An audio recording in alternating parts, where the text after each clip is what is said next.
Génération. Hip-Hop sur la radio. Ça fait débat. Avec Adil Farkan. Sur Génération. Si vous venez de nous retrouver, sachez que c'est Ça fait débat, dernière ligne droite avec notre invité. Il s'agit là de François Asselineau. Il est le fondateur, président de l'UPR. L'UPR, c'est quoi? C'est l'Union Populaire Républicaine. Merci François Asselineau d'avoir accepté notre invitation. Mais merci à vous et puis bonjour à tous les auditeurs. En deux mots, vous avez été membre de cabinet ministériel, vous avez été également directeur de cabinet de Charles Pasqua au Conseil général des Hauts-de-Seine de 2000 à 2004. Enfin, vous avez occupé de très hauts postes. Oui, pas seulement de M. Pasqua, j'ai été aussi auprès de M. de Charette aux Affaires étrangères, de M. Longuet au Commerce extérieur, et puis j'ai été délégué général à l'intelligence économique au ministère des Finances. Alors, il y a quelque chose qui m'a frappé, moi, que je ne comprends pas très bien, et je vous pose la question. Vous conviez tous les Français, vous sillonnez d'abord la France depuis des années, depuis 2 ans précisément, oui.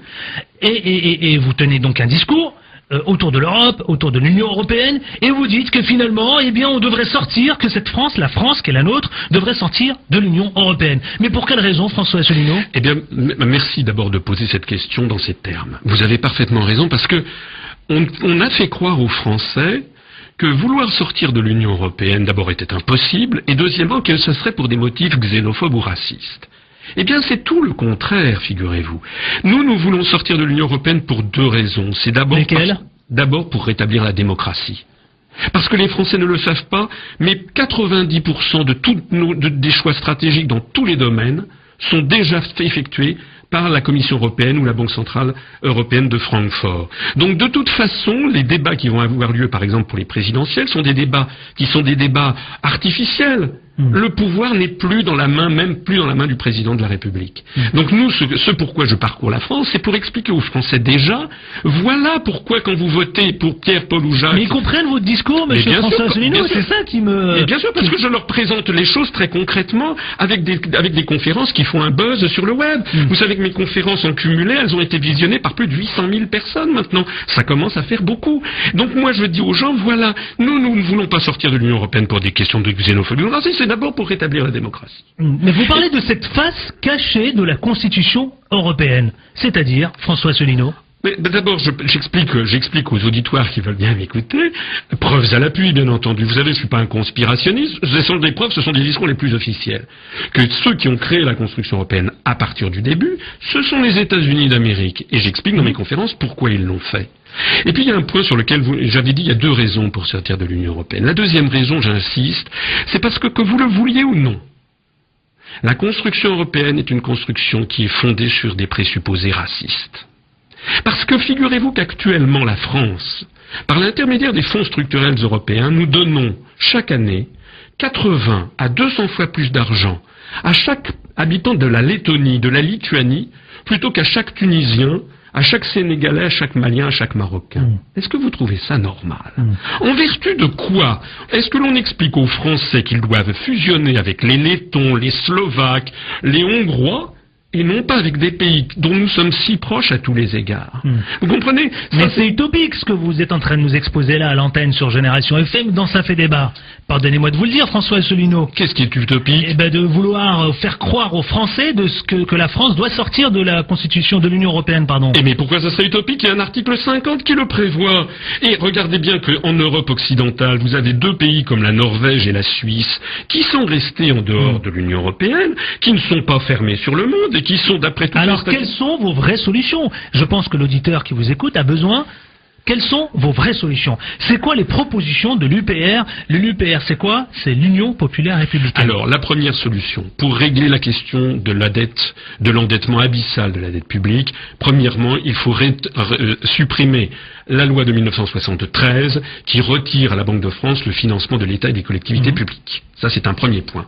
Ce qui impose de sortir de l'Union Européenne, puisque c'est inscrit dans les traités de l'Union Européenne, justement, cette obligation. Deuxième point. Le deuxième point, eh bien, c'est que nous voulons sortir de l'OTAN. Parce que l'OTAN est devenu, n'a plus aucune justification depuis l'effondrement du camp socialiste, et est désormais devenu un instrument qui nous conduit vers la guerre. Alors, regardez ce qui se passe en Afghanistan.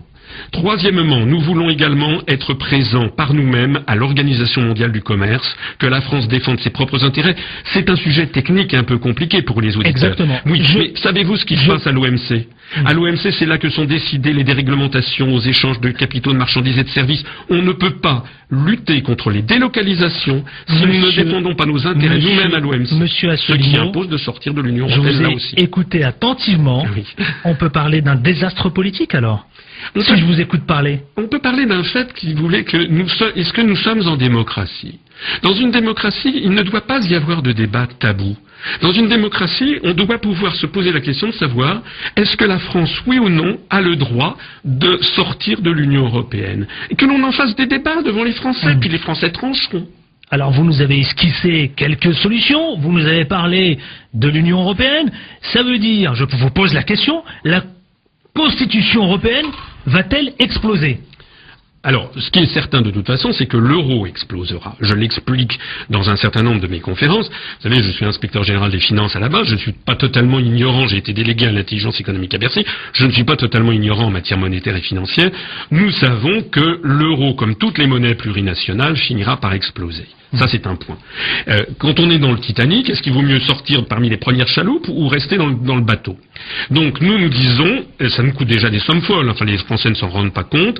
En plus de ça, c'est en train de détruire notre industrie. L'industrie française est en train d'être laminée à cause du taux de change externe de l'euro, qui est beaucoup plus grave pour l'industrie française que, par exemple, pour l'industrie allemande, parce que nous n'avons pas ce qu'on appelle la même compétitivité externe. Ce sont des sujets un petit peu techniques. Donc, la première chose qu'il faut avoir à l'esprit, c'est que l'euro, de toute façon, va exploser. Quant à la construction européenne, elle ne marche pas. Nous avons 27 États qui sont extrêmement différents et c'est bien naturel qu'ils le soient différents. Monsieur Asselineau, le français aujourd'hui est capable d'entendre ce que vous dites? Il serait capable s'il bénéficiait de la même promotion. Je pose la question de manière un peu, effectivement, peut-être brutale, et peut-être un peu provocatrice. Mais pas du tout. Je pense qu'il pourrait écouter. Vous savez, quand je fais des conférences, les gens applaudissent et les gens adhèrent. Actuellement, nous avons 5 adhésions par jour. Mais ils applaudissent quoi? Le personnage? Ou ils applaudissent votre discours? Parce que parfois, évidemment, on est séduit parce que vous êtes un bon orateur. Non, c'est pas. Je vous pose sèchement la question, hein. Non, écoutez, peut-être que je ne suis pas un mauvais orateur, c'est pas la question. Je ne dois pas être si mauvais, mais la question, elle n'est pas là. La question, c'est que tout ce que je dis est fondé sur des faits irréfutables. Vous savez, nous avons des gens chez nous, des adhérents qui ont adhéré après m'avoir écouté pendant 1 an, avoir vérifié tout ce que je disais, vérifier si c'était vrai ou si c'était faux. Puisque vous avez cité depuis mars 2007. Voilà. Donc il y a des gens, y compris des gens qui avaient voté oui à la Constitution européenne, qui ont adhéré chez nous. Donc ça veut bien dire que nous apportons des éléments d'information qui sont quand même importants. François Asselineau, 5 questions, attention, 50 secondes, un joker à peine, hein, donc présidentielle 2012. François Asselineau, selon vous, Ségolène Royal, Martine Aubry, Dominique Strauss-Kahn, Nicolas Sarkozy, Dominique de Villepin ou peut-être vous-même ou quelqu'un d'autre? Votre réponse? Ma réponse, ce que je peux vous dire actuellement, c'est que le système a décidé que ce serait M. Strauss-Kahn, que vous le vouliez ou non. Et donc, que pour faire élire M. Strauss-Kahn, le système a décidé de faire mousser Mme Le Pen, de telle sorte que le Parti Socialiste se range tous, sans primaire, derrière M. Strauss-Kahn, c'est d'ailleurs ce qui est en train d'apparaître, et une fois qu'on aura M. Strauss-Kahn qui sera le candidat du Parti Socialiste, le système va continuer à faire mousser Mme Le Pen. Vous serez son Premier ministre alors? Mais pas du tout. Nous n'avons rien à voir avec Madame Le Pen. Mais tout ça pour... Non, je parle de Strauss-Kahn, je parle pas de Marine Le Pen. Mais M. Strauss-Kahn est un agent du système. M. Strauss-Kahn veut tout sauf sortir de l'Union européenne.